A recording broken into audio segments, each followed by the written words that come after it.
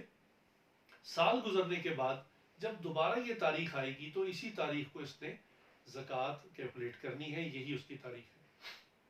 اسی طرح ایک نوجوان تھا، مفلس تھا، اس کو وراثت میں بہت سارا مال اچانک مل گیا. اس کے والد کا انتقال ہوا یا والد نے جائیداد جو ہے اس کو اولاد میں تقسیم کر دیا تو اس کو وراثت میں بہت کچھ مل گیا. تو جس تاریخ کو یہ مال اس کی ملکیت میں آیا اس دن یہ صاحب نصاب ہوا.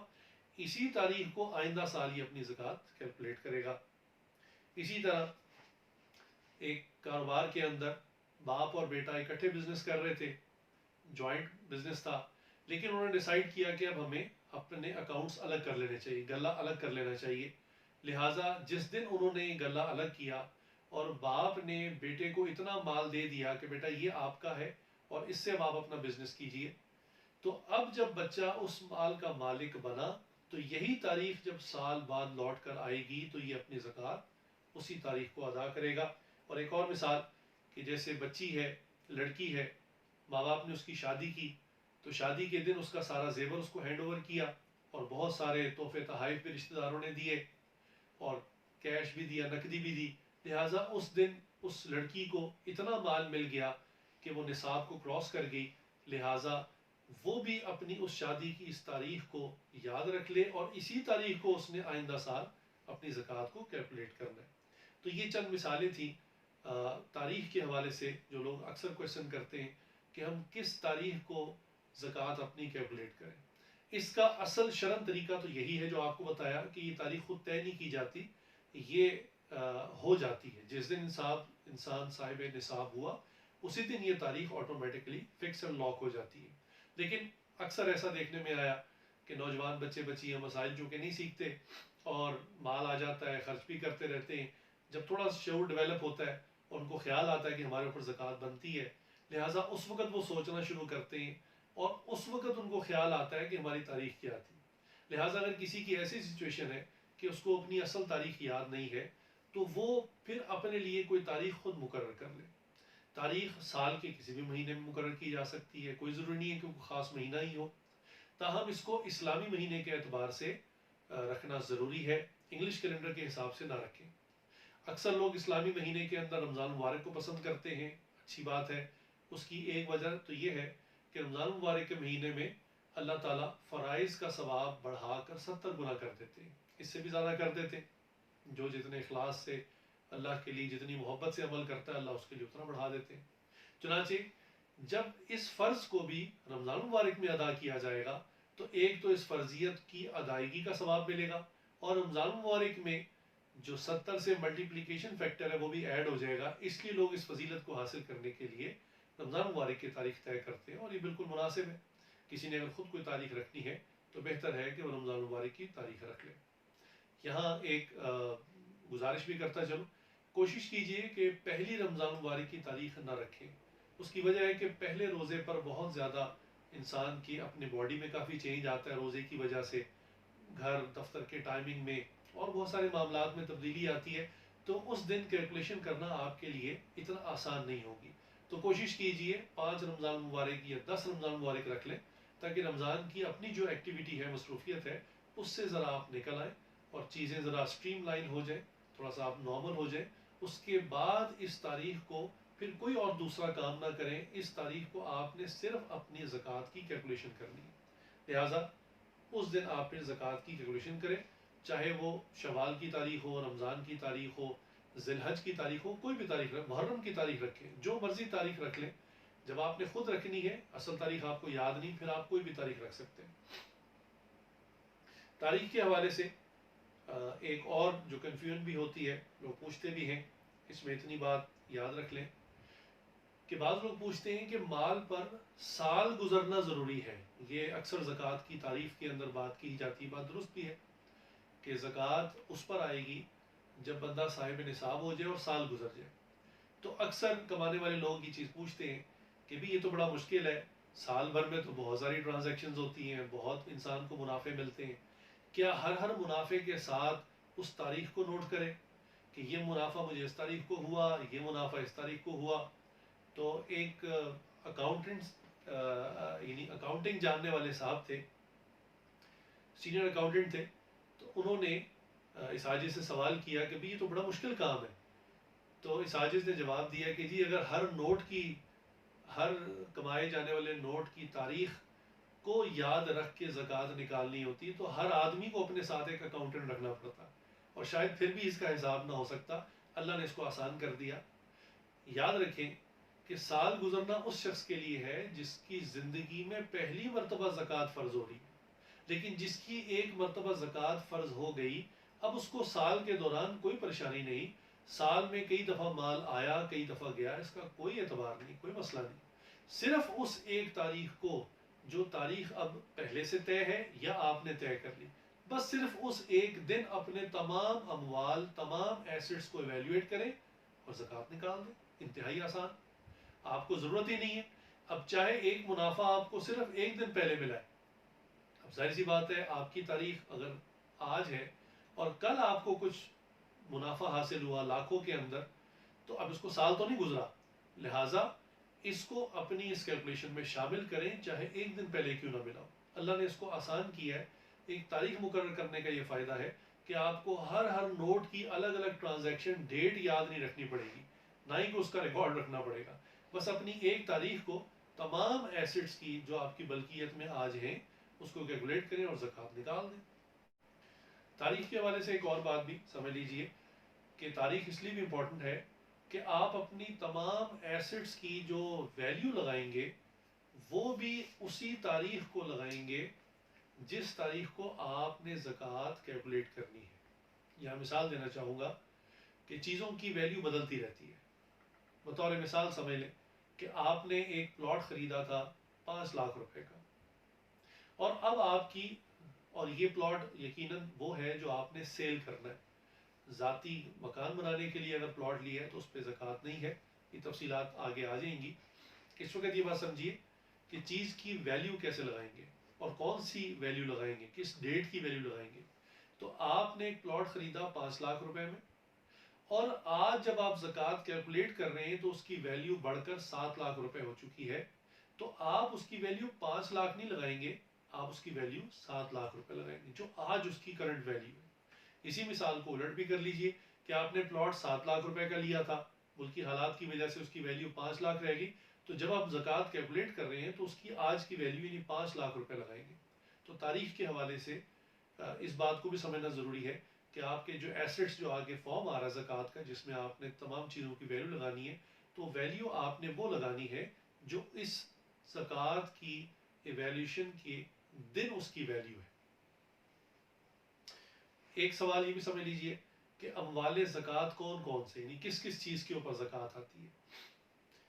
اس کی تفصیل کچھ یوں ہے کہ سونا اور چاندی، ان کو میں اکٹھا اس لیے کر رہا ہوں کہ ان کے ایک چیز کامن ہے، وہ یہ کہ یہ کسی بھی شکل میں ہو، کسی بسکٹ کی شکل میں ہو، کسی کوائن کی شکل میں ہو، کسی آرنامنٹ زیور کی شکل میں ہو، انگوٹھی ہو، کانوں میں پہننے والی بالی ہو، کوئی نیکلس ہو، سونا اور چاندی کسی بھی شیپ میں ہو.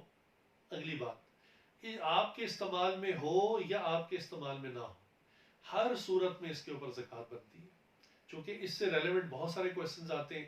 اکثر خواتین کہتی ہیں جی ہم تو یہ زیور پہن ہی نہیں رہے، ہم نے 10 سال پہلے پہننا چھوڑ دیا تھا، یا یہ میری والدہ نے مجھے دیا تھا، اب یہ تو میں پہنتی نہیں ہوں، صرف رکھا ہوا ہے۔ تو سونا اور چاندی جس مرضی شیپ میں ہو اور آپ کے استعمال میں ہو یا نہ ہو، اس کے اوپر زکوٰۃ لازم آئے گی ہر اس شخص کے اوپر جس کی ملکیت میں ہے، جو اس کا مالک ہے۔ عورت مالک ہے تو عورت دے گی، مرد مالک ہے تو مرد دے گا۔ تو سونا اور چاندی کے حوالے سے اتنی بات یاد کر لیں، یہ 2 پوائنٹ یاد رکھ لیں، کسی بھی شیپ میں ہو، استعمال میں ہو یا نہ ہو، ہر صورت میں آپ پر زکوٰۃ آئے گی۔ زیورات کے اندر اتنی بات یاد رکھیں کہ صرف جو اصل مقدار سونے کی لگی ہوئی ہے زیور میں، یا اصل مقدار چاندی کی لگی ہوئی، صرف اس کے اوپر زکوٰۃ ہے۔ لہٰذا اس کے اندر جو کھوٹ شامل ہوتا ہے، یا موتی لگے ہوتے ہیں، یا ہیرے لگے ہوتے ہیں، چاہے وہ کتنے قیمتی کیوں نہ ہو، یا اسی طرح کوئی پتھر لگے ہوتے ہیں، یا اس کو بنانے کے اندر جو بنوائی آتی ہے، جو اس کی مینوفیکچرنگ کاسٹ ہے، ان میں سے کسی چیز کے اوپر زکوٰۃ نہیں آتی۔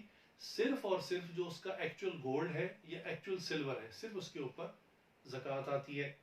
ایک سوال ہوتا ہے کہ ہمیں کیسے پتہ لگے گا کہ ایک ہار جو گلے کا ہے، اس کی مثال کے طور پہ ویلیو، اس کی قیمت 1.5 لاکھ روپے ہے، تو ہمیں کیسے پتہ چلے گا کہ اس میں سے موتیوں کی کیا قیمت ہے، ہیروں کی کیا قیمت ہے، کھوٹ کتنا ہے، بنوائی کتنی ہے؟ تو یاد رکھیے کہ جب بھی کوئی سنیارا آپ کو کسی بھی زیور کو سیل کرتا ہے، اس کی رسید بناتا ہے، تو یہ تمام اچھے سنیارے اس کی پوری ڈیٹیل اس کے اوپر لکھتے ہیں۔ وہ صاف لکھتے ہیں کہ اس میں سونا اتنی ویلیو کا ہے، اور کھوٹ اس میں اتنی ویلیو کا ہے، اور بنوائی اس پر ہم نے اتنی لی ہے، اور وہ پورا بریک اپ اس کا دیتا ہے۔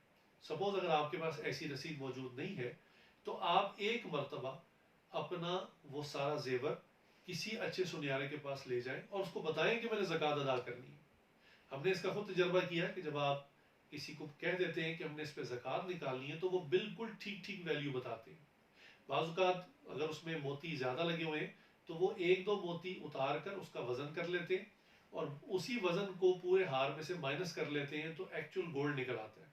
اور تجربے کار لوگوں کو پتہ ہوتا ہے کہ اس کی بنوائی اتنی آئی ہے اور ایکچوئل سونا اس کے اندر اتنا ہے، تو اس کو آپ لکھ کر اس کا وزن رکھ لیں۔ ہر سال اب آپ کو سنیارے کے پاس جانے کی ضرورت نہیں ہے، صرف اپنی اس انگوٹھی، اپنے ان کانوں کی بالیاں، اپنے ہار کا وہ کاغذ اپنے پاس سنبھال کے رکھیں کہ اس کے اندر اتنے تولہ سونا یا اتنا تولہ چاندی موجود ہے، وہ جو آپ کو گولڈ سمتھ نے، سنیارے نے کیلکولیشن کر کے بتایا ہے۔ بس وہ وزن یاد رکھیں۔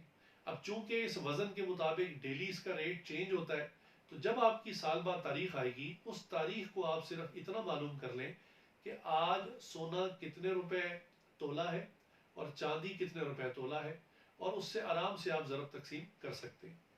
سونے اور چاندی کے ریٹ کے حوالے سے یہ ریٹس روزانہ اخبارات میں بھی آتے ہیں، اور انٹرنیٹ کی سہولت چونکہ اب ہر ایک کے پاس موجود ہے، آپ انٹرنیٹ کے اوپر بھی سونے اور چاندی کی کا ریٹ معلوم کریں اور ساتھ اپنا شہر لکھ دیں، تو اسی وقت آپ کے پاس نیٹ کے اوپر ایک ویلیو آ جائے گی۔ تو اس ویلیو کے ذریعے آپ بڑی آسانی کے ساتھ اپنے زیورات کی ویلیو معلوم کر سکتے ہیں۔ اموال زکوٰۃ کون کون سے ہیں؟ سب سے پہلے آپ کو بتایا سونا اور چاندی، اس میں آپ کو بتایا زیورات کو کیسے کیلکولیٹ کرنا ہے۔ اس کے بعد ہے کرنسی۔ کرنسی یاد رکھیں کہ آپ کی جیب میں ہے، آپ کے والیٹ میں ہے، آپ کی الماری میں ہے، بینک کے لاکر میں ہے، یا کہیں بھی ہے، اس کے اوپر زکوٰۃ ہے۔ اس کے اوپر بھی یاد رکھیں کہ یہ نقدی کسی بھی شکل میں ہو، سکے کی شکل میں ہو، انٹرنیشنل کرنسی کی شکل میں ہو، کسی پرائز بانڈ کی شکل میں ہو، انویسٹمنٹ سرٹیفکیٹ کی شکل میں ہو، کسی بھی شکل میں ہو، کالنگ کارڈز کی شکل میں ہو، تو اس کے اوپر زکوٰۃ ہے۔ اس کا بھی وہی معاملہ کہ آپ نے وہ نوٹ استعمال کیے ہیں یا نہیں کیے، آپ کی ملکیت میں ہے، آپ اس کے اوپر زکوٰۃ کیلکولیٹ کریں گے۔ یہ آگے فارم کے اندر بڑی ڈیٹیل سے بات بتائی جانے والی ہے۔ اس کے بعد آ جاتی ہے مال تجارت۔ مال تجارت یوں سمجھیں کہ ہر وہ چیز جو کاروبار کی نیت سے انسان بیچتا خریدتا ہے، اس کو مال تجارت کہا جاتا ہے۔ وہ ہر شخص کی مختلف ہوتی ہے۔ ظاہر سی بات ہے، جو لوگ گاڑیوں کا کاروبار کرتے ہیں ان کے لیے گاڑی مال تجارت ہے، جو موٹر سائیکل کا کرتے ہیں ان کے لیے موٹر سائیکل مال تجارت ہے، جو زیورات کا کرتے ہیں ان کے لیے سونا چاندی، یہ ان کے لیے مال تجارت ہے، جو بیکری کا کام کرتا ہے اس کے لیے یہ جو بیکری کی پروڈکٹس ہوتی ہیں یہ مال تجارت ہے۔ یہ ہر شخص کا مختلف ہوتا ہے، اور اس کی ویلیو لگانا بھی بہت آسان ہے۔ چنانچہ جب آپ کی ڈیٹ آ جائے تو آپ اس فارم کو فل کرتے وقت اس کی ویلیو لگا سکتے ہیں. اس میں اتنی بات یاد رکھیں کہ کچھ مال تیار ہوتا ہے جس کو ہم فنش پروڈکٹ کہتے ہیں، جو بالکل گاہک کے سامنے بکنے کے لیے تیار ہوتا ہے یا پیکنگ میں آ چکا ہوتا ہے، وہ بھی زکوٰۃ کی ویلیوشن میں آئے گا. اور جو را فارم میں ہوتا ہے، جو گودام میں مال پڑا ہوا ہے، وہ بھی جو اس کی ویلیو ہے وہ بھی زکوٰۃ کیلکولیشن فارم کے اندر آپ اس کو فل کریں گے. وہاں ڈیٹیل سے اس کے اوپر بات آ جائے گی. تاہم مال تجارت کے اندر انسان کے وہ چیزیں جو تجارت میں معاون بنتی ہے، جیسے مشینری ہے، کمپیوٹر ہے، یا ڈیسکس ہیں، فرنیچر ہے، کاؤنٹرز ہیں، جو خود سیل نہیں ہوتے بلکہ سیل کرنے میں ہیلپ کرتے ہیں، ان پر زکوٰۃ نہیں آتی. صرف جو مال تجارت ہے، جو فنش پروڈکٹ ہے، صرف اس کے اوپر زکوٰۃ آتی ہے. اور اموال زکوٰۃ میں سے جیسے پلاٹ ہے اگر کسی کے پاس، اور پلاٹ اس نے بیچنے کے لیے لیا ہوا ہے، تو اس کے اوپر زکوٰۃ آئے گی. پلاٹ کے بارے میں اتنی بات سمجھ لیں، اگر کسی نے پروفٹ کی نیت سے کہ میں اس کو قیمت بڑھنے پر بیچ دوں گا، یا اس کا کاروبار ہی پلاٹ کا ہے، تو اس نے پلاٹ خریدا تو وہ سال کے بعد جو آج زکوٰۃ کی تاریخ والے دن اس کی جو ویلیو ہے اس کے حساب سے اس پر 2.5% نکالے گا. دوسری صورت یہ ہے کہ اگر اس نے پلاٹ ابھی بیچا نہیں ہے اور ابھی بیچنا بھی نہیں ہے، چند سال اس نے مزید رکھنا ہے، تو پھر جب بھی پلاٹ بکے گا تو یہ اس کی تاریخ یاد رکھے گا اور اتنے سالوں کی زکوٰۃ نکالے گا. مثال کے طور پہ ایک شخص نے سال پہلے ایک پلاٹ لیا، آج اس کی تاریخ تھی زکوٰۃ کیلکولیٹ کرنے کی، آج اس کے اوپر جو زکوٰۃ بنتی ہے وہ ابھی اس کو نہیں دینا چاہتا کیونکہ پلاٹ بھی نہیں بیچا، اور وہ پلاٹ 5 سال بعد بیچتا ہے. لہٰذا 5 سال بعد وہ 5 سالوں کی زکوٰۃ کیلکولیٹ کر کے اس پر نکالے گا. چونکہ یہ ذرا مشکل کام ہوتا ہے، 5 سالوں میں ویلیو بھی بدل سکتی ہے، تو بہتر یہ ہے کہ ہر سال 7 نکالتے جائیں. تاہم دونوں راستے اس معاملے میں موجود ہیں، آپ جس کو چاہے اختیار کر لیں. زکوٰۃ کے بارے میں اتنی بات سمجھنا انتہائی ضروری ہے کہ زکوٰۃ اندازے سے نہیں نکالی جا سکتی، بلکہ اس کو بالکل ٹھیک پورا کیلکولیٹ کر کے نکالنا یہ انتہائی ضروری ہے. جیسا کہ میں نے عرض کیا، سونے اور چاندی کا ریٹ اخبارات میں بھی آتا ہے، انٹرنیٹ سے آپ معلوم کر سکتے ہیں. اس کو اندازے میں رکھ کر نہیں آپ نکالیں گے. اسی طرح جتنی بھی چیزیں آپ نے کیلکولیٹ کرنی ہے اس کو بالکل ٹھیک کیلکولیٹ کرنا ہے. ہر چیز کا ایک ماہر موجود ہوتا ہے، اس کے ماہر سے اس کی ویلیو لگوا کر آپ اس کی کیلکولیشن نکلوا سکتے ہیں. زکوٰۃ اور بالخصوص زکوٰۃ فارم کے حوالے سے کہ اس کو انفرادی ہر شخص اپنا فارم فل کرے اور اپنی زکوٰۃ کیلکولیٹ کرے، اجتماعی طور پہ کیلکولیشن نہ کرے، یہ ایک غلطی ہے. بعض لوگ قربانی کے معاملے میں بھی یہی غلطی کرتے ہیں کہ فیملی کے اندر بہت سارے لوگ کمائی کر رہے ہوتے ہیں، بہت سارے لوگ صاحب نصاب ہوتے ہیں، لیکن ہوتا کیا ہے کہ سب کی طرف سے، پوری فیملی کی طرف سے ایک جانور لا کر اس کو ذبح کر دیا جاتا ہے اور سب سوچتے ہیں کہ ہم سب کی قربانی ہوگی. تو یہی غلطی یہاں بھی بعض ہو جاتی ہے کہ میاں بیوی مل کر اپنی زکوٰۃ کی کیلکولیشن کر رہے ہوتے ہیں. یہ غلطی نہ کیجیے، بلکہ میاں خاوند جو ہے وہ اپنی زکوٰۃ کا فارم علیحدہ بھرے، بیوی اپنے زکوٰۃ کا فارم علیحدہ بھرے. بیٹا جوان ہو چکا ہے، وہ کماتا ہے، اس کے پاس کچھ ایسٹس ہیں، وہ اپنے زکوٰۃ کا فارم علیحدہ فل کرے. بیٹی ہے، اس کے پاس کوئی زیور ہے، مال ہے، وہ اپنے زکوٰۃ کا فارم علیحدہ فل کرے. لہٰذا ہر ایک کے لیے الگ الگ زکوٰۃ فارم فل کرنا اور اپنی زکوٰۃ الگ سے کیلکولیٹ کرنا یہ انتہائی ضروری ہے. یہ غلطی نہیں کرنی چاہیے کہ اجتماعی طور پر اس کو کیلکولیٹ کر لیا جائے. اس کے لیے عام طور پر ایک رائے ہے جو یہ عاجز دیا کرتا ہے کہ میاں بیوی کو چاہیے کہ گھر کی تمام چیزوں کو ایک مرتبہ بیٹھ کر اس کی ملکیت ڈیسائیڈ کر لیں کہ ہر چیز ہم میں سے کس کی ملکیت ہے. بعض لوگوں کو یہ بات بڑی عجیب سی لگتی ہے کہ میاں بیوی اپنی زندگی میں چیزوں کے اندر تیر میر کرنا شروع کر دیں. تو یاد رکھیں کہ اگر زندگی میں آپ اس کو ڈیسائیڈ نہیں کریں گے تو مرنے کے بعد پھر جھگڑے ہوں گے.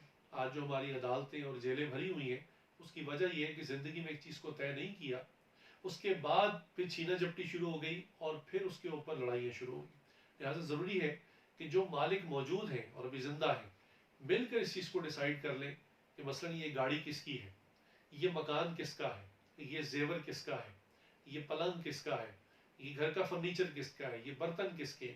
اور یہ کرنا مشکل نہیں ہوتا، یہ بہت آسان ہوتا ہے.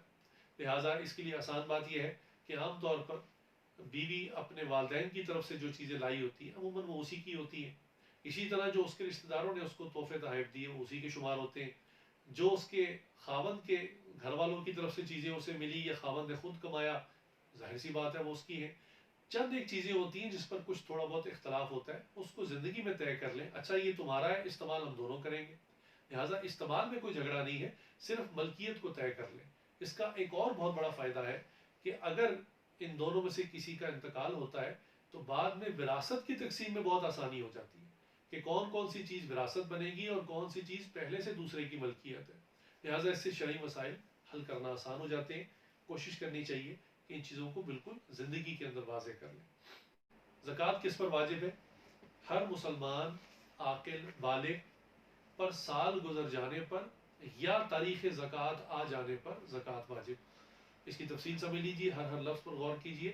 ہر مسلمان پر, یعنی جو مسلمان نہیں اس پر زکوٰۃ نہیں, جو عاقل نہیں اس پر زکوٰۃ. ایک شخص ہے, بالغ تو ہے, بڑا تو ہو چکا ہے, لیکن اس کی عقل کام نہیں کرتی, بالکل دماغ ساتھ نہیں دیتا, اس پر زکوٰۃ نہیں ہے, چونکہ پاگل شخص پر شریعت موقوف ہو جاتی ہے. اسی طرح وہ بالغ نہیں ہے, اگر چھوٹا بچہ ہے لیکن اس کی ملکیت میں چاہے وراثت کے ذریعے کسی بھی ذریعے سے بہت زیادہ مال آ چکا ہے تو اس کے اوپر بھی زکوٰۃ نہیں. تو ان الفاظ پر غور کیجئے کہ ہر مسلمان پر, عاقل پر, بالغ پر سال گزر جانے کے بعد یا تاریخ زکوٰۃ آ جانے پر زکوٰۃ واجب ہو جاتی ہے. زکوٰۃ کے بارے میں ایک اور غلط فہمی کا ازالہ دور کرنا ضروری ہے, وہ یہ کہ زکوٰۃ صاحب مال کے اوپر ہے, کمانے والے کے اوپر لازم نہیں. یہ بات اس لیے گئی کہ اکثر خواتین اور بیوہ عورتیں یہ عذر پیش کرتی ہیں کہ چونکہ ہم نہیں کماتے کوئی چیز, نہ ہم جاب کرتی ہیں, نہ ہمارا کمائی کا کوئی ذریعہ ہے, لہٰذا ہم پر زکوٰۃ نہیں. تو یاد رکھیے کہ زکوٰۃ کی شرائط میں سے کمانا نہیں ہے, صاحب مال ہونا شرط ہے. لہٰذا جس شخص کے پاس یا جس عورت کے پاس 52.5 تولے چاندی کی ویلیو کے برابر یا اس سے زیادہ مال ہوگا اس پر زکوٰۃ ہوگی, چاہے اس نے کمایا ہو یا کہیں سے اس کو ہدیہ مل گیا. تو زکوٰۃ صاحب مال پر ہے, ضرور نہیں کہ وہ کمانے والا بھی ہو. اس بات کو سمجھ لینا چاہیے. بسم اللہ الرحمن الرحیم. جی اب آتے ہیں ہم زکوٰۃ ایویلیوشن فارم کی طرف یا زکوٰۃ کیلکولیشن فارم کی طرف. یہ فارم جو ساجد نے ڈیزائن کیا ہے, اگر آپ اس کو بالکل ٹھیک ٹھیک بھریں گے اور اس میں جو معلومات ہے بالکل آپ صحیح درج کریں گے تو انشاءاللہ آپ کی بالکل ٹھیک ٹھیک زکوٰۃ نکل آئے گی. سب سے پہلی بات یہ سمجھ لیں کہ اکاؤنٹنگ کے اندر جو سب سے آسان ترین اکاؤنٹ کا فارمولہ ہے وہ یہ ہے کہ انسان ایک طرف اپنی ساری انکم رکھ لے, دوسری طرف سارے اپنے ایکسپنسز رکھ دے, اور اس کو انکم کے ٹوٹل کو ایکسپنسز کے ٹوٹل سے مائنس کر دے تو ڈفرینس نکل آتا ہے. یہ سب سے آسان ترین اکاؤنٹس کا فارمولہ ہے, دنیا بھر کے جو سمپل بزنس مین ہیں وہ اس کو استعمال کرتے ہیں. لہٰذا اسی فارمولے کو اس زکوٰۃ فارم کے اندر رکھا گیا ہے تاکہ اس کو بھرنا مردوں کے لیے بھی عورتوں کے لیے بھی آسان ہو, اور اسی فارمیٹ کے اوپر زکوٰۃ فارم کو ڈیزائن کیا گیا ہے. زکوٰۃ فارم سے متعلق اتنی بات سمجھ لیجئے کہ یہ زکوٰۃ فارم زکوٰۃ کیلکولیشن کرنے والے تقریباً 90 سے 95% لوگوں کے لیے قابل عمل ہے. جو باقی فیصد رہ گئی ہے اس میں وہ لوگ ہیں جو اپنی زمین کا عشر نکالتے ہیں, جن کو فصل آتی ہے, فصل میں سے چونکہ عشر نکالنا ہوتا ہے وہ اس میں شامل نہیں کیا گیا. اسی طرح جن لوگوں کے جانور ہوتے ہیں, جو بھیڑ پالتے ہیں, بکریاں پالتے ہیں, گائیں پالتے ہیں, اونٹ پالتے ہیں, ان کی زکوٰۃ کی ویلیوشن بھی ذرا اس سے مختلف ہوتی ہے. اس کے علاوہ تقریباً 90-95% لوگ جو شہروں میں رہنے والے وہ اس زکوٰۃ کیلکولیشن فارم کے ذریعے اپنی زکوٰۃ بآسانی نکال سکتے ہیں. زکوٰۃ ایویلیوشن فارم کے حوالے سے اتنی بات سمجھ لیں کہ ہر ایک فرد کے لیے یہ فارم ہے, ہر شخص اپنا ذاتی حساب اس کے اندر لکھے. ایسا نہ ہو کہ گھر کے 2 فرد یا 2-3 فرد مل کر اپنے حسابات اور اپنے اثاثہ جات اس کے اندر لکھ دیں, پھر اس کا رزلٹ ٹھیک نہیں آئے گا. لہٰذا ایک فرد کے لیے ایک فارم ہے, ہر فرد اپنا حساب اس کے اندر کرے. اس فارم کو آپ نیک نیتی کے ساتھ اللہ کی رضا کو حاصل کرنے کے لیے بالکل سچ کے اوپر معلومات بھریں تاکہ آپ کا زکوٰۃ کا جو رزلٹ آئے وہ بالکل ٹھیک ہو. جب اس پہ زکوٰۃ نکل آئے آپ کی تو میری یہ بھی گزارش ہے کہ انسان ہے, خطاؤں کا پتلا ہے, کیلکولیشن کے اندر کچھ 19-20 کی کمی ہو سکتی ہے, لہٰذا کچھ اوپر رکھ کر انسان اپنی زکوٰۃ ادا کرے. یہ تقویٰ بھی ہے, اللہ کو پسند بھی ہے. لہٰذا اس زکوٰۃ فارم کے اندر ہر وہ چیز آپ نے درج کرنی ہے جو آپ کی ملکیت میں ہے, چاہے وہ آپ کے سامنے پڑی ہو یا دنیا کے کسی بھی کونے میں پڑی ہو, چاہے وہ زمین ہے دنیا کے کسی حصے میں ہے, اور چاہے وہ آپ کا کیش ہے، وہ آپ کے سامنے نہیں، آپ کے ملک کے بینک میں نہیں، وہ سوئس اکاؤنٹ میں پڑا ہوا ہے، دبئی کے کسی بینک میں پڑا ہوا ہے، کسی بھی جگہ پڑا ہوا ہے، اگر وہ آپ کی ملکیت ہے آپ اس کو اس کیلکولیشن فارم میں ضرور لکھیں۔ لہٰذا بعض لوگ زیادہ سمارٹ بننے کی کوشش کرتے ہیں، اللہ تعالیٰ کے ساتھ بھی چلاک بننے کی کوشش کرتے ہیں، اور وہ دھوکہ دینے کی کوشش کرتے ہیں۔ در حقیقت وہ اللہ کو نہیں، اپنی ذات کو دھوکہ دے رہے ہوتے ہیں، اور اس کا وبال بھی انہی کو بھگتنا پڑے گا۔ چنانچہ قرآن کریم کے اندر اللہ تعالیٰ نے اس قسم کے لوگوں کا ذکر کیا۔ یہودیوں کی ایک مثال دی، یہودیوں کی ایک قوم تھی جو مچھیرے تھے، مچھلیاں پکڑتے تھے۔ اللہ تعالیٰ نے ان کے امتحان کے لیے ان کو منع کر دیا کہ سارا ہفتہ مچھلی پکڑیں، صرف ایک دن مچھلی نہ پکڑیں۔ اور انہوں نے دیکھا کہ جس دن اللہ نے منع کیا اسی دن مچھلی بہت زیادہ ہوتی ہے پانی کے اندر، اور ان کے منہ میں پانی آتا کہ آج کے دن ہمیں منع کر دیا گیا اور آج کے دن ہی بہت کثرت سے مچھلی آ رہی ہے۔ لہٰذا انہوں نے سمارٹ بننے کی کوشش کی، اور انہوں نے کیا کیا کہ جس دن اللہ نے مچھلی پکڑنے سے منع کیا تھا اسی دن پانی کے اندر جال پھینک دیے۔ اس دن مچھلی چونکہ بہت کثرت سے آتی تھی، جال بھر جاتا، لیکن وہ اس دن نکالتے نہیں تھے۔ اگلا دن جس دن اجازت تھی اس دن اس جال کو کھینچتے، اور گزشتہ دن کی پھنسی ہوئی ڈھیروں ڈھیر مچھلیاں ان کے ہاتھ آ جاتی، اور وہ اپنی دانست میں بڑا خوش ہوتے ہیں کہ دیکھو ہم نے اللہ کا حکم بھی پورا کر دیا اور جو ہے ہمارا مسئلہ بھی حل ہو گیا۔ لہٰذا ایسے موقع پر کسی شاعر نے کیا خوب کہا ہے کہ ہم دو کشتی کے سوار ہوتے ہیں، ہم چاہتے ہیں کہ ادھر بھی معاملہ ٹھیک رہے، ادھر بھی معاملہ ٹھیک رہے، اور دونوں معاملوں کو ہم خراب کر بیٹھتے ہیں۔ چنانچہ کسی شاعر نے یوں کہا ہے، گنگا کا اشنان بھی کیا، بیت اللہ کا طواف بھی، گنگا کا اشنان بھی کیا، بیت اللہ کا طواف بھی، راضی رہے رب بھی، خوش رہے شیطان بھی۔ لہٰذا ہندو لوگ اپنے گناہ دلوانے کے لیے گنگا کے اندر ایک دریا ہے اس میں جا کر نہاتے ہیں، اور وہ سمجھتے ہیں کہ ہمارے گناہ سب کے سب صاف ہو گئے۔ لہٰذا مسلمان بھی بعض کا ایسے ہوتے ہیں کہ جو ایسی ٹرک کھیلنے کی کوشش کرتے ہیں کہ وہ سمجھتے ہیں اپنی عقل میں کہ جی ہم نے بڑا مارکا مار لیا، شریعت کا حکم بھی پورا ہو گیا اور ہمارا کام بھی سیدھا ہو گیا، جبکہ ایسا ہوتا نہیں ہے۔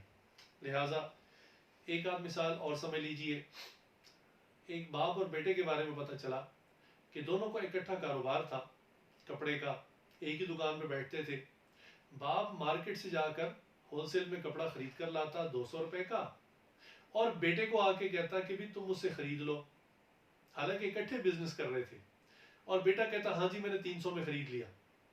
اب 100 روپے پروفٹ کے اوپر کپڑا خود خرید لیتا، اور بیٹا گاہک کو ڈیل کرتا، اور گاہک کو خدا کی قسم کھا کے کہتا جی خدا کی قسم یہ میں نے 300 میں خریدا ہے، اور گاہک یہ سمجھتا کہ شاید یہ مارکیٹ سے 300 میں لایا، حالانکہ اس نے تو والد سے 300 میں خریدا تھا، اور ان کو پڑا 200 میں تھا، لیکن یہ گاہک کے سامنے کہتا کہ خدا کی قسم میں نے 300 روپے کا خریدا ہے۔ لہٰذا گاہک جو ہے اس کی قسم پر اعتماد کر کے مہنگا کپڑا خرید لیتا۔ لہٰذا اس قسم کی جو چلاکیاں ہیں یہ دنیا میں تو چل جاتی انسانوں کے ساتھ، اللہ کی بارگاہ میں نہیں چلتی۔ اسی طرح ایک میاں بیوی کے بارے میں پتہ چلا کہ سال بھر زیور بیوی کے پاس رہتا، سال پورا ہونے سے پہلے وہ خاوند سے کہتی کہ میں نے سارا زیور آپ کو ہدیہ کر دیا، لہٰذا سال پورا ہونے سے پہلے پہلے وہ ساری ملکیت زیور کی خاوند کو بنا دیتی، اور سال گزرنے سے پہلے پہلے خاوند جو ہے وہ اپنی سارے زیور کو واپس بیوی کی ملکیت میں کر دیتا۔ لہٰذا وہ سارا سال اسی طرح سے زیور کو ٹاس کرتے رہتے، سال پورا ہونے سے پہلے وہ کہتی آپ کی ملکیت، اگلے سال وہ کہتا آپ کی ملکیت، اور ان کی عقل میں یہ تھا کہ شاید اس طرح ہم زکوٰۃ سے بچ گئے۔ لہٰذا اس قسم کے معاملات کرنے سے انسان شریعت کے احکامات سے بچ نہیں سکتا، اور در حقیقت انسان اپنے آپ کو ہی دھوکہ دیتا ہے، کسی اور کو دھوکہ نہیں دیتا۔ زکوٰۃ فارم کے اندر سب سے اوپر تاریخ لکھی ہوئی ہے، یہ تاریخ وہی تاریخ ہے جس تاریخ کو آپ نے اپنی زکوٰۃ کیلکولیٹ کرنی ہے۔ آگے نام کی آپشن دی ہے اس لیے کہ ہر فرد اپنا ذاتی نام لکھے، اور اگر ایک گھر کے اندر مختلف لوگ فارم بھر رہے ہیں تو فارم آپس میں مکس نہ ہونے پائے۔ اس کے بعد جو رائٹ سائڈ پر ایک کالم بنا ہوا ہے اس کے اوپر ہیڈنگ ہے قابل زکوٰۃ اموال و اثاثہ جات، یعنی یہ آپ کی وہ چیزیں ہیں جن کے اوپر زکوٰۃ لگے گی، یہ آپ کے اثاثہ جات ہیں، آپ کے اموال ہیں۔ نمبر 1 کے اوپر لکھا ہوا ہے سونا، جیسے کہ پہلے بھی مسائل کے سیکشن میں تفصیل سے بتایا کہ سونا کسی بھی شکل میں ہو، چاہے بسکٹ کی شکل میں ہو، کوائن کی شکل میں ہو، کسی زیور کی شکل میں ہو، تار کی شکل میں ہو، جو بھی شیپ ہو، اور دوسرا وہ آپ کے استعمال میں ہو یا نہ ہو، بس آپ کی ملکیت میں ہو، تو اس کے اوپر زکوٰۃ آتی ہے۔ لہٰذا آپ اس سونے کی ویلیو آگے لکھیں گے۔ مثال کے طور پہ اس کے گرامیج یا اس کے تولہ آپ کو معلوم ہوں گے، اور روزانہ اخبارات کے اندر تولے کی قیمت آ رہی ہوتی ہے، ورنہ آپ انٹرنیٹ سے روزانہ کی قیمت لے سکتے ہیں۔ اس سے ضرب دے کر آپ آرام سے اس کے آگے اپنے سونے کی جو وزن کی قیمت ہے اس کو آپ لکھیں گے۔ نمبر 2 کے اوپر چاندی کا اسی طرح حساب کریں گے۔ چاندی آج کل چونکہ کم استعمال ہوتی ہے، لیکن بہرحال اس کا طریقہ کار بالکل یہی ہے، اس کی بھی ویلیو آ رہی ہوتی ہے، آپ اس کی ویلیو نکال کر آرام سے اس کو کیلکولیٹ کر سکتے ہیں۔ نمبر 3 کے اوپر ہے نقدی۔ نقدی سے مراد کیش ہے۔ اب یہ کیش کہیں بھی ہو، آپ کی جیب میں ہو، آپ کے ہاتھ میں ہو، آپ کے بٹوے میں ہو، گھر میں ہو، دکان میں ہو، بینک میں ہو، لاکر میں ہو، کسی بھی جگہ، دنیا کے کسی بھی کونے میں کسی حصے میں ہو، تو یہ آپ کی ملکیت ہے۔ اس سارے کیش کو آپ کیلکولیٹ کر کے لکھ لیں۔ نمبر 4 کے اوپر دوبارہ آپ دیکھیں گے نقدی کا لفظ نظر آئے گا۔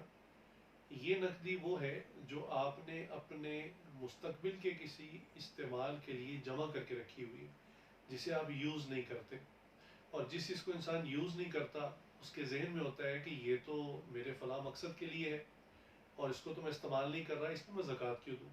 تو یہ عام طور پہ اوور لک ہو جاتی ہے، اسی لیے اس کو الگ سے لکھا ہے کہ مثال کے طور پہ آپ نے آئندہ سال حج کرنا ہے، اور حج کی نیت سے آپ نے چند لاکھ روپے اپنے پاس رکھے ہوئے ہیں، اور وہ تاریخ آ چکی جس تاریخ کو آپ کے اوپر زکوٰۃ بنتی ہے، تو اس کے اوپر بھی زکوٰۃ بنے گی۔ اسی طرح اگر آپ نے بیٹی کی شادی کرنی ہے، بیٹے کو کاروبار کروانا ہے یا پڑھنے کے لیے کہیں بھیجنا ہے، اس کے علاوہ کوئی بھی ایسا معاملہ جو مستقبل کے کسی استعمال کے لیے آپ نے کیش کو جمع کر کے رکھا ہوا ہے، چاہے وہ بینک میں پڑا ہوا ہے، تو وہ بھی آپ کی ملکیت ہے، اور وہ تاریخ اگر آ چکی ہے تو اس کے اوپر زکوٰۃ بنتی ہے۔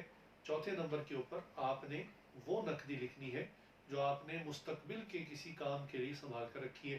نمبر 5 کے اوپر پھر نقدی کا لفظ آ گیا۔ یہ نقدی وہ ہے جو غیر ملکی کرنسی کی شکل میں ہے، ریال کی شکل میں ہو، ڈالر کی شکل میں ہو، یا اور کسی یورو وغیرہ کی شکل میں ہو، تو آج کے ریٹ کے مطابق اس کے اوپر بھی آپ زکوٰۃ کیلکولیٹ کریں گے۔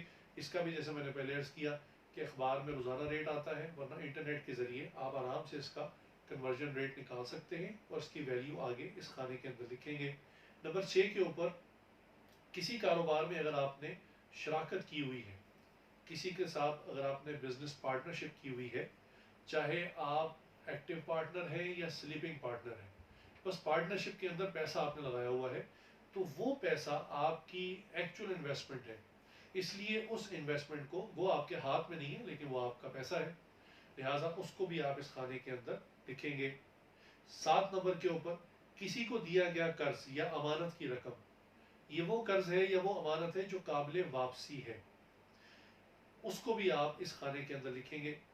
ایسی رقم جو ناقابل واپسی ہو، جس کی امید ختم ہو گئی ہو، مثلا کسی نے آپ سے قرض لیا، اس کے بعد وہ کہیں غائب ہو گیا، روپوش ہو گیا، اور اس کی واپسی کی امید ہی ختم ہو گئی ہے، تو اس کے اوپر زکوٰۃ نہیں بنتی۔ لیکن اگر آپ نے کسی کو جو ہے وہ قرض دیا یا اس کو امانت کی کوئی رقم دی، تو یہ آپ کی ملکیت ہے، یہ آپ کو واپس آئے گی، لہٰذا اس رقم کو یہاں لکھ دیں۔ نمبر 8 کے اوپر کمیٹی میں وہ رقم جو آپ جمع کروا چکے ہیں اور ابھی کمیٹی نہیں نکلی۔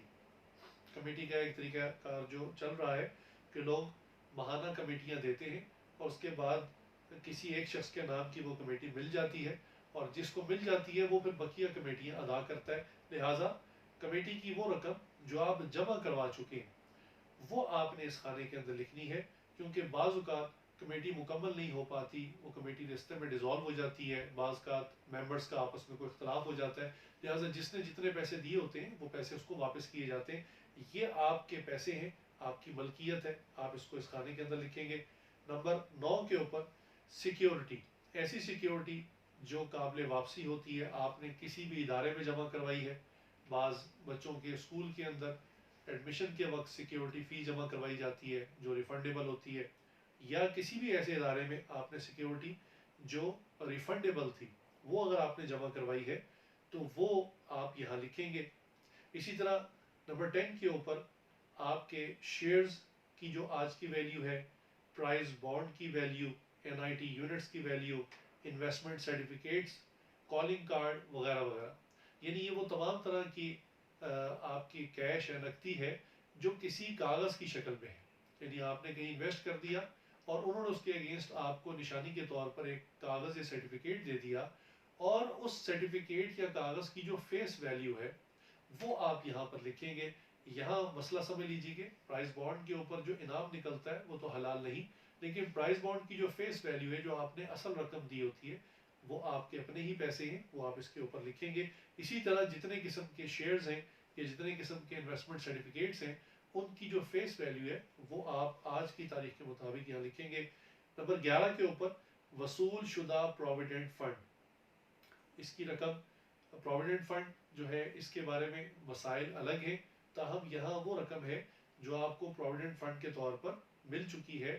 اس پر جو سود ہے وہ تو جائز نہیں، لیکن جو آپ کی اصل رقم تھی وہ جو آپ کو پروویڈنٹ فنڈ میں ملے گی، یا ملنی ہے یا مل چکی ہے، یا آپ کی ملکیت ہے، وہ آپ یہاں لکھیں گے. نمبر 12 کے اوپر ایڈوانس آرڈر کی دی گئی رقم جبکہ ابھی پروڈکٹ آپ کو وصول نہیں ہوئی. جیسے لوگ LC کھلواتے ہیں، بینک کے اندر اماؤنٹ جمع ہو جاتی ہے اور ابھی آرڈر ان کا تیار ہو رہا ہوتا ہے دوسرے ملک میں، اور ابھی ان کو پروڈکٹس نہیں ملی ہوتی، تو ایسی رقم جو آپ نے ایڈوانس کی شکل میں دی ہے تو اور ابھی آپ کو پروڈکٹ وصول نہیں ہوئی، تو وہ رقم بھی قابل زکوٰۃ ہے. آپ اس کے اندر اس کو زکوٰۃ کو لکھیں گے، چونکہ اگر آرڈر کینسل ہو گیا تو یہ رقم آپ کو واپس ملے گی. اسی طرح نمبر 13 کے اوپر انشورنس، تکافل یا بیمہ پالیسی وغیرہ میں جو آپ رقم جمع کروا چکے ہیں، وہ رقم بھی ساری آپ کی اپنی اصل رقم ہے، اس رقم کو بھی آپ اس میں لکھیں گے. نمبر 14 کے اوپر سامان تجارت، گودام کا سٹاک اور خام مال کا آج کا ریٹ. یہ یاد رکھیے گا، جیسے میں نے پہلے بھی عرض کیا اس کے مسائل کے اندر، کہ جو مال تجارت ہے اس کی دو شکلیں، ایک تو فنش پروڈکٹ ہے جو بالکل سیل ہونے کے لیے تیار ہے، آپ کے شو روم میں ہے یا آپ کے شوکیس کے اندر ہے، پیکنگ کے اندر چلی گئی ہے، اس کی ویلیو. اور جو اس کا را مٹیریل ہے، اس کی مثال سمجھنے کے لیے ایک آسان مثال یوں ہے کہ بالفرض کسی شخص کا کی بیکری ہے، مٹھائیوں کا اس کا کاروبار ہے، تو اس کی وہ مٹھائی جو شیلف میں بکنے کے لیے آ چکی ہے اس کی ویلیو، اور گودام میں اس کے پاس جو میدا، چینی، آٹا، شیرہ اور دوسری چیزیں اس کے پاس پڑی ہوئی ہیں، ان کی جو ویلیو ہے وہ سب کیلکولیٹ کر کے اس کھانے کے اندر آپ لکھیں گے. نمبر 15 کے اوپر فروخت شدہ مال کے بدلے حاصل شدہ مال کی قیمت، اس کو بارٹر ٹریڈ کہتے ہیں.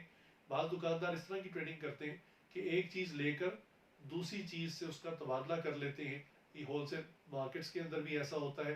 اور بعض اوقات تو چیزوں کی ویلیو ایک ہوتی ہے، بعض اوقات چیزوں کی ویلیو میں کچھ فرق بھی ہوتا ہے. لہٰذا فروخت شدہ مال کے بدلے حاصل شدہ مال کی قیمت جو بارٹر کے اندر آپ کو ملی ہے وہ آپ نے یہاں پر مینشن کرنی ہے. نمبر 16 کے اوپر فروخت شدہ مال کی قابل وصول رقم، یعنی آپ نے مال کریڈٹ پہ سیل کیا، ادھار پر سیل کیا، اور ابھی اس کی پیمنٹ آپ کو ہونی ہے. یہ آج کی تاریخ میں آپ کے ہاتھ میں نہیں ہے، لیکن مارکیٹ کے اندر آپ کا پیسہ پھیلا ہوا ہے آپ ہی کا، چند دنوں میں آپ کو وصول ہو جائے گا. لہٰذا اس مال کو آپ 16 نمبر کے اندر بھریں گے. اور 17 نمبر کے اندر دکان، مکان، پلاٹ، گاڑی وغیرہ، یعنی جو بھی کاروباری نیت سے خریدی ہے، ان کا آج کا ریٹ لگا کر اس کھانے کے اندر آپ اس کو بھریں گے. اس کے علاوہ بھی اگر کوئی چیز رہ گئی ہو تو اسی فارمیٹ کے تحت آپ اس کے نیچے مزید بھی اپنی کوئی پراپرٹی یا کوئی ایسٹ ہے وہ آپ اس کے اندر فل کر سکتے ہیں. اس طرح ہمارا جو کالم اے ہے یہ مکمل ہو گیا. اب ہر پوائنٹ کے آگے آپ نے جو ویلیو بنائی تھی اس ساروں کا ٹوٹل کیجئے، ٹوٹل کر کے نیچے جو اے ٹوٹل لکھا ہوا ہے اس میں آپ اس کو فل کر دیجیے. اس کے بعد آپ آ جائیے کالم کی پیج کا جو دوسرا کالم ہے جو لیفٹ سائڈ پر ہے اس کی طرف آ جائیے. اس کے اوپر لکھا ہوا ہے آپ کے ذمے جو واجبات ہیں، لکھا ہوا ذمے واجبات. تو یہ وہ تمام چیزیں ہیں جو آپ کے اوپر قرض ہیں، آپ کے اوپر لائبلٹیز ہیں جو آپ نے ادا کرنی ہیں، ان سب کا تذکرہ اس کے اندر ہے. چنانچہ اس کو جو 18 نمبر ہے اس کو دیکھیے گا. قرض کی رقم جو آپ نے ادا کرنی ہے، یعنی اصل مال سے اس کو الگ کر لیں یا کیلکولیشن میں الگ لکھ لیں، اس خانے کے آگے لکھ لیں جو آپ کے اوپر قرضہ ہے. چونکہ بعض لوگ یہ سوال کرتے ہیں کہ جی ہم پر زکوٰۃ کیسے بنتی، ہم پر تو قرضہ ہے.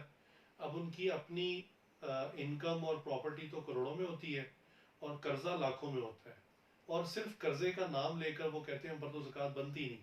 لہٰذا اپنے قرضے کو یہاں لکھیں، چاہے لاکھوں میں کیوں نہ بنتا ہو.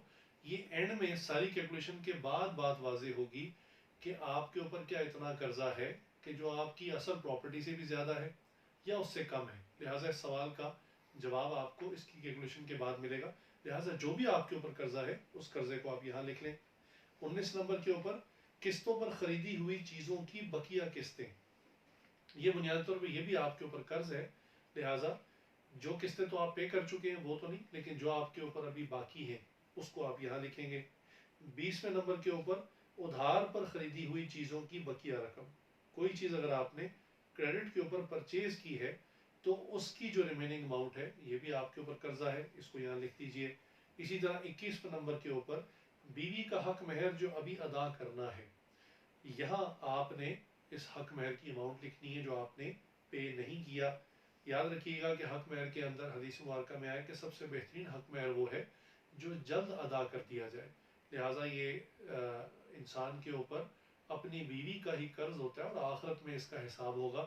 دنیا میں اگر انسان اگر اس سے لاپرواہی کرتا رہے یا سستی برتتا رہے تو یہ معاف نہیں ہوتا، آخرت میں اس کا حساب دینا پڑے گا. کوشش کرنی چاہیے حق مہر جلد از جلد ادا کر دیا جائے. تاہم یہاں پر اس کی رقم لکھنی چاہیے. 22ویں نمبر کے اوپر نکلی ہوئی کمیٹی کی بقیہ قسطیں. آپ کی کمیٹی نکل آئی تھی، آپ کمیٹی لے چکے ہیں، اب جو ریمیننگ قسطیں وہ آپ کے اوپر قرضہ ہے وہ آپ اس جگہ پر لکھیں. 23ویں نمبر کے اوپر گزشتہ سالوں کی زکوٰۃ جو ابھی تک ادا نہیں کی. بالفرض کوئی شخص پہلی مرتبہ یہ فارم فل کر رہا ہے اور اس پر پچھلے سالوں کی بھی کوئی زکوٰۃ رہتی ہے اور پینڈنگ زکوٰۃ ہے، اس کو معلوم ہے، تو وہ اس فارم کے اندر اس کو فل کرے اور زکوٰۃ کو بھی یہاں لکھے. 24ویں نمبر کے اوپر بجلی کا واجب الادا بل، وہ جو آپ نے اس منتھ پے کرنا ہے اور آپ کے اوپر واجب ہو چکا ہے، آپ کے اوپر قرض ہو چکا ہے. چونکہ ہمارے یہاں جتنے بھی بل آتے ہیں وہ یوٹیلیٹی یوز کرنے کے بعد آتے ہیں، لہٰذا یہ وہ بل ہے جس چیز کو آپ استعمال کر چکے ہیں اور اب آپ کے ذمہ واجب ہے. اسی طرح 25 نمبر کے اوپر گیس و پانی کا واجب الادا بل. 26ویں نمبر کے اوپر موبائل و ٹیلی فون کا واجب الادا بل. 27ویں نمبر کے اوپر ڈرائیور، گاڑی، مالی، ماسی، کام والے دیگر ملازمین کی واجب الادا تنخواہیں. 28ویں نمبر کے اوپر مکان کا واجب الادا کرایہ. 29ویں نمبر کے اوپر دکان کا واجب الادا کرایہ. 30ویں نمبر کے اوپر گودام کا واجب الادا کرایہ. 31ویں نمبر کے اوپر اسکول، کالج، یونیورسٹی وغیرہ وغیرہ کی واجب الادا فیس. 32ویں نمبر کے اوپر ٹیکس کی واجب الادا رقم. ٹیکس ریٹرن جو لوگ جمع کرواتے ہیں وہ یہاں پر فل کریں اس کی اماؤنٹ. 33ویں نمبر کے اوپر دیگر واجب الادا اخراجات، اگر کوئی چیز رہ گئی ہے تو وہ آپ اپنے طور پر اس میں لکھ سکتے ہیں. اس طرح یہ کالم بھی مکمل ہو جائے گا اور اس ساروں کے جو آپ نے رقمیں لکھی ہیں ان کا ٹوٹل کر لیجئے. نیچے لکھا ہوا ہے بی ٹوٹل، تو ایک طرف اے کا ٹوٹل آ چکا، دوسری طرف بی کا ٹوٹل آ چکا. اب کیلکولیشن کا طریقہ سمجھ لیجئے. اب اے ٹوٹل سے بی ٹوٹل کو مائنس کر دیں. اب اگر آپ کا جواب سی منفی میں آئے، نیگیٹو میں آئے، تو اس کا مطلب ہے آپ پر زکوٰۃ نہیں بنتی. اس کا مطلب ہے آپ کی انکم اور ایسٹس کم ہے اور آپ کے اوپر لائبلٹیز اور آپ کے اوپر ادھار قرضہ جات زیادہ ہیں، لہٰذا شرعاً آپ کے اوپر زکوٰۃ نہیں بنتی اگر اس فارم کے اندر معلومات ٹھیک بھری گئی ہے. اگلی بات، اگر جواب سی مثبت آئے اور چاندی کے نصاب کے برابر یا زیادہ آئے، جیسا میں نے آپ کو عرض کیا کہ چاندی 52.5 تولے چاندی کی ویلیو آپ ایویلیویٹ کروا کر اور اس کی ویلیو کو معلوم کر لیں. جیسے آج ہم جیسے ریکارڈنگ کر رہے ہیں تو 47,000 آج کے حساب سے 52.5 تولے چاندی کی ویلیو بنتی ہے.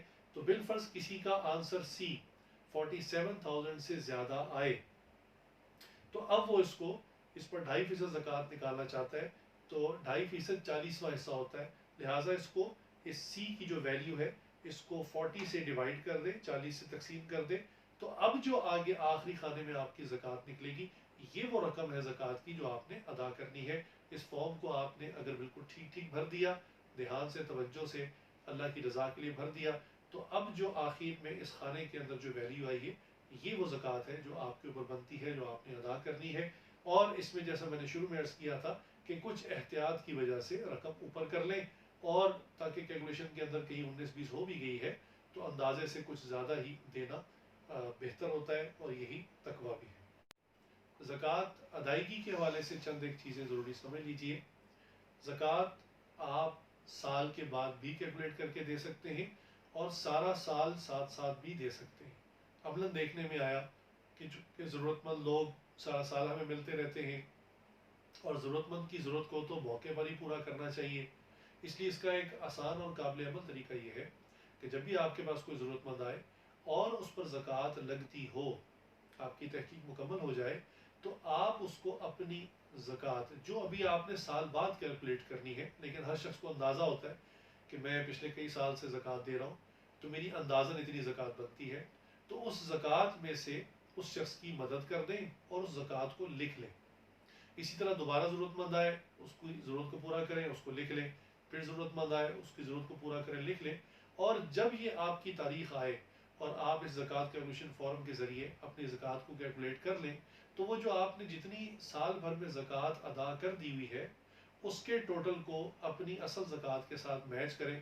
ظاہر سی بات ہے 3 صورتیں بنیں گی، یا تو بالکل برابر سرابر آپ دے چکے ہوں گے، جو کہ عموماً ہونا مشکل ہے، یا آپ اپنی جو زکوٰۃ بنتی ہوگی اس سے کم آپ نے ادا کی ہوگی، تو جو ریمیننگ اماؤنٹ ہے وہ آپ اب نکال دیں، اور اس کو آپ پھر اسی طرح سے ضرورت مندوں کو دے سکتے ہیں۔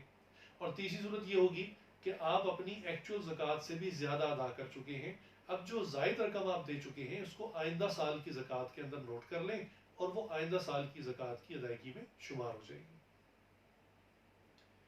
زکوٰۃ ادائیگی کے اندر ایک اور بہت اہم مسئلہ اس کو سمجھ لیجئے کہ زکوٰۃ فقط مستحق ہی کو دیں۔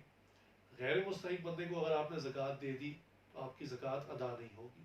اپنی دانست میں مکمل تحقیق کریں، معلومات کریں، اسی لیے بہتر ہے کہ زکوٰۃ کو اپنے قریب والے لوگوں میں دیا جائے۔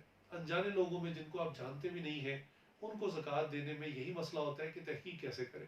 لہٰذا سب سے پہلے اپنے رشتہ داروں کا حق ہے، اپنے رشتہ داروں میں ایسے لوگوں کو تلاش کریں کہ جو مفلس ہیں، اور چونکہ آپ کو اپنے رشتہ داروں کے حالات سب سے بہتر معلوم ہوتے ہیں، اور یہ مفلسین بعض کا شرم کی وجہ سے دوسرے لوگوں سے سوال بھی نہیں کریں گے، لہٰذا آپ ان کو تلاش کر کے ان کو زکوٰۃ ادا کریں۔ اس کے بعد جو اپنے خادمین ہیں، ملازمین ہیں، ان کو زکوٰۃ ادا کریں، اور یہ زکوٰۃ یاد رکھیے کہ تنخواہ کے علاوہ ہوگی، تنخواہ کے طور پر زکوٰۃ کی رقم دی نہیں جا سکتی، زکوٰۃ الگ سے اس کا حق ہے، اور اس نے جو آپ کی خدمت کی ہے وہ اس کی پے ہے، سیلری ہے، وہ الگ سے اس کا حق ہے، ان کو مکس نہیں کرنا چاہیے۔ لہٰذا زکوٰۃ مستحق ہی کو دینے سے ادا ہوگی۔ زکوٰۃ دینے کے اندر آپ کیش بھی دے سکتے ہیں، اور اگر کسی شخص کے پاس کیش نہیں ہے بلکہ اس کا مال تجارت ہے تو وہ اپنے مال تجارت میں سے بھی زکوٰۃ دے سکتا ہے، چنانچہ وہ زکوٰۃ رقم کی صورت میں دے یا سامان کی شکل میں، اناج کی شکل میں، کپڑے کی شکل میں، دوائی کی شکل میں، برتن کی شکل میں، کسی بھی ایسی چیز جو اس کے قابل استعمال ہو اور اس کو مالک بنا دیا جائے، تو اس شکل میں دینے سے زکوٰۃ ادا ہو جاتی ہے۔ جیسا کہ پہلے بھی عرض کیا تھا کہ زکوٰۃ صاحب مال کے اوپر ہے، کمائی کرنا شرط نہیں ہے، تو کوئی عورت یا مرد اگر کماتے نہ ہوں لیکن صاحب مال ہو، ان کے اوپر زکوٰۃ اگر نصاب سے زیادہ ان کے پاس مال ہے تو زکوٰۃ بنتی ہے، ان کو ادا کرنی ہوگی۔ ایک سوال اکثر ہوتا ہے کہ کیا بیوہ اور یتیم کو زکوٰۃ دی جا سکتی ہے؟